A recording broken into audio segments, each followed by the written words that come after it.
Merci d'être là. Merci de voir ce film. C'est un film qui, pour moi, a beaucoup compté. Donc, je crois qu'il faut que je dise un ou deux mots du contexte dans lequel je l'ai réalisé. C'était après mon film Irma Vep.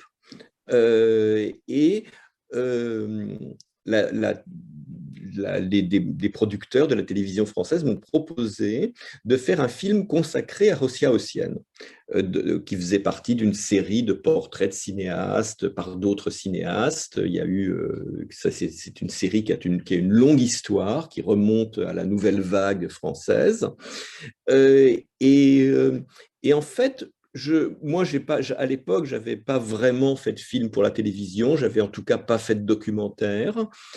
Et la raison pour laquelle c'est une proposition qui m'a séduit, qui m'a intéressé, euh, tenait à ma relation avec Rosia Haussienne, tenait au fait qu'on me proposait de faire non pas le portrait d'un cinéaste, mais d'une certaine façon aussi le portrait d'un ami qui se trouve être certainement le plus grand cinéaste chinois de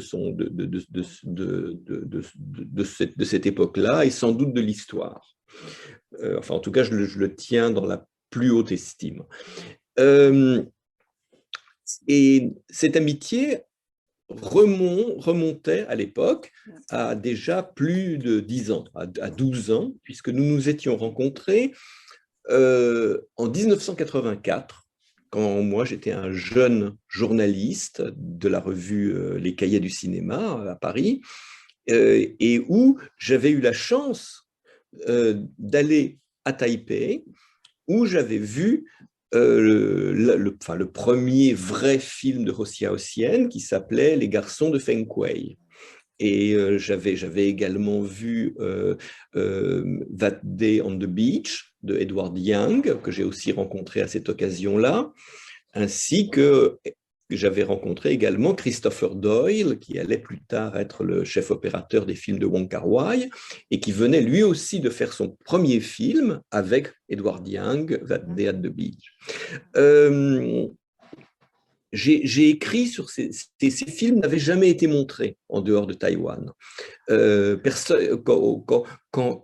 j'ai rencontré Rosia Haussienne, on a passé du temps à essayer de trouver une retranscription occidentale de son nom parce qu'elle n'existait pas encore. Et donc, je l'ai connu à ses tout débuts, alors que, et à une époque où moi-même, je n'avais pas encore commencé à faire des films. Et il en est né de l'estime, de l'admiration, mais surtout une amitié. Une amitié qui fait que j'ai souvent eu l'occasion de retourner à Taïwan, de passer du temps avec Rosia Haussienne, de participer avec lui à des séances de karaoké comme comme on en voit dans le film, en tout cas à beaucoup m'amuser avec lui, comme on s'amuse avec un ami. Et, euh, et donc, j'ai eu envie, ça m'a donné envie euh, de faire un film qui serait non pas un documentaire consacré à Ossia Ossienne, qui serait plus didactique, qui serait plus comment dire, conventionnel. J'ai eu envie de faire un portrait, c'est-à-dire de représenter un cinéaste dans les différentes dimensions de son existence, c'est-à-dire à la fois la personne qu'il est et comment la personne qu'il est en vient à faire les films qu'il fait. Et c'est quelque chose qui, je crois, n'avait jamais été vraiment tenté dans le cadre de cette série, où ce sont des documentaires beaucoup plus, ce sont des documentaires qui sont beaucoup plus cadrés sur l'œuvre, en prenant les fils un par un, en les hiérarchisant, etc. Moi, je n'ai pas voulu les hiérarchiser, j'ai eu envie de faire un portrait d'un artiste et de son œuvre. Et surtout, un portrait qui aurait à voir avec l'amitié, avec quelque chose d'humain et de profond. Et j'avais l'impression à cette époque-là d'être le seul cinéaste qui pouvait faire ce film-là sur Hossia Hossienne. Mm. Je pense qu'il n'y en avait pas à Taïwan, il n'y en avait nulle part, parce que personne ne l'avait connu aussi tôt que je l'avais connu, et personne n'avait pu entretenir avec lui une conversation artistique et amicale comme j'ai eu la chance de pouvoir l'avoir avec lui. Donc, je dirais que pour moi, c'était la chance de pouvoir faire un film sur le cinéma qui ne ressemblait pas aux autres films sur le cinéma. Et surtout un film qui non seulement d'une certaine façon ressemblerait à Hossia Hossienne, mais aussi aurait à voir avec ce qui m'a uni à Hossia Hossienne, ce qui m'a réuni avec lui. Chaque fois que je présente ce film, et je vais le redire aujourd'hui, je tiens toujours à exprimer un regret.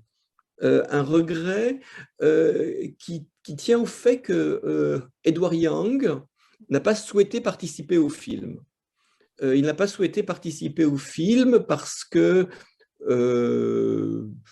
j'ai envie de dire, pour des raisons presque élémentaires, humaines, qui ont à voir avec le fait qu'il aurait préféré que je fasse un film sur lui plutôt que sur Hossia Hossienne.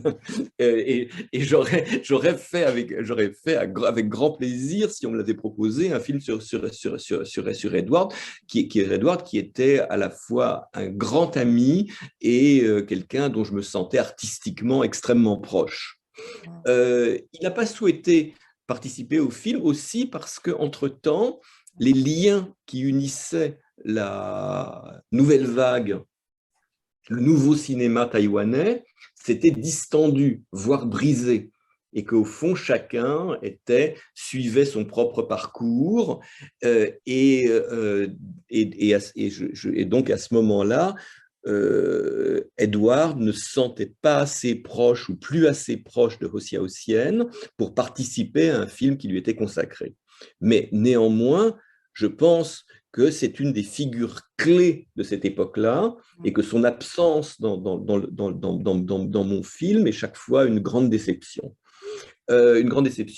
Mais même si d'une certaine façon, quelqu'un que j'aime beaucoup, qui est Chen Kuo-fu, qui est plus tard qui était à l'époque un jeune critique qui écrivait pour, si je ne me trompe pas, le China Times à Taipei, et qui est devenu par la suite un cinéaste à succès, et puis un producteur à succès aussi, qui vit maintenant, je crois, à Beijing. Au fond, tient dans le film le discours que j'aurais aimé entendre de la bouche de Edward. C'est-à-dire que c'est Chen Kuo-fu qui, à sa manière, a contribué à participer et à réunir cette génération de cinéastes et qui donc décrit avec l'émotion, il est au bord des larmes quelquefois, et avec nostalgie, cette époque d'énergie collective qui a été le nouveau cinéma taïwanais et dont je souhaitais que mon film puisse rendre compte.